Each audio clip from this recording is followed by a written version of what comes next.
ஹாய்ங்க, இன்னைக்கு புரட்டாசி 3வது சனிக்கிழமை. இன்னைக்கு எங்க வீட்டில் என்ன தள்ளிக்கைன்னு பார்க்கலாம் வாங்க. இப்போ ஃபர்ஸ்ட் நம்ம முதல்ல தண்ணியை வச்சிடுவோம். ஃபர்ஸ்ட் எடுத்தோன்னா தண்ணியை வச்சிடுவோம்.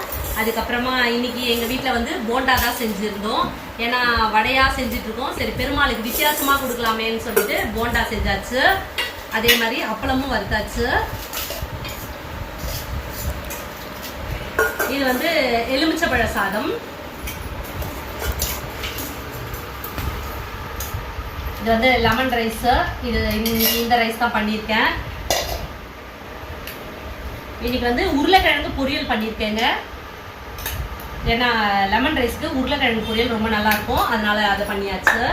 அதுக்கப்புறமா சக்கரை பொங்கல், ஸ்வீட் எக்கானுமே. அடுத்து வந்து ஸ்வீட் பண்ணியிருந்தோங்க, சக்கரை பொங்கல். இது வந்து கொஞ்சமாக தான் பண்ணியிருந்தோம், ஏன்னா வந்து ஸ்வீட் எதாவது பண்ணணுமே அப்படிங்கிறதுக்காக இன்னைக்கு சக்கரை பொங்கல் பண்ணியாச்சு. இன்னைக்கு சிம்பிளாக தாங்க பண்ணிட்டேன்.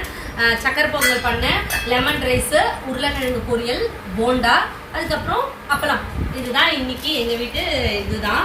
அதுக்கப்புறம் வீட்டில் எப்பவும் போல் பூஜைலாம் பண்ணியாச்சு. துளசி தீர்த்தம் வச்சாச்சு. அதுக்கப்புறமும் கோவிலுக்கு போயிட்டு வந்தாச்சு. பெருமாள் கோயிலெல்லாம் ரொம்ப விசேஷமாக இருக்குங்க. என்ன சொல்கிறதுனே தெரியல. ஒவ்வொரு வாரம் ஒவ்வொரு கோயில் போயிட்டு இருந்தேன். இந்த வாரம் வந்து வேங்கடமங்கலம் தான் போயிருந்தேன். ரொம்ப ஒரு அழகான ஒரு பெருமாள்னே சொல்லலாம். உங்களுக்கு வாய்ப்புகள் அமைஞ்சா நீங்கள் வேங்கடமங்கலம் கோவிலுக்கு போங்க. கூடிய சீக்கிரம் அந்த வீடியோவும் உங்களுக்கு வரும். ஏன்னா அப்படி ஒரு திருப்பதிக்கு இணையாக அந்த கோவில் அவ்வளோ சூப்பராக கட்டியிருக்காங்க. திருப்பதியில் பெருமாள் எவ்வளோ பெருசாக இருப்பாரோ அதே மாதிரி வேங்கடமங்கலத்துலேயும் பெருமாள் இருப்பார். ஸோ அனைவரும் வந்து பாருங்கள். ஓகேங்க, நான் அடுத்த பதிவில் உங்களை மீட் பண்ணுறேன். பாய்.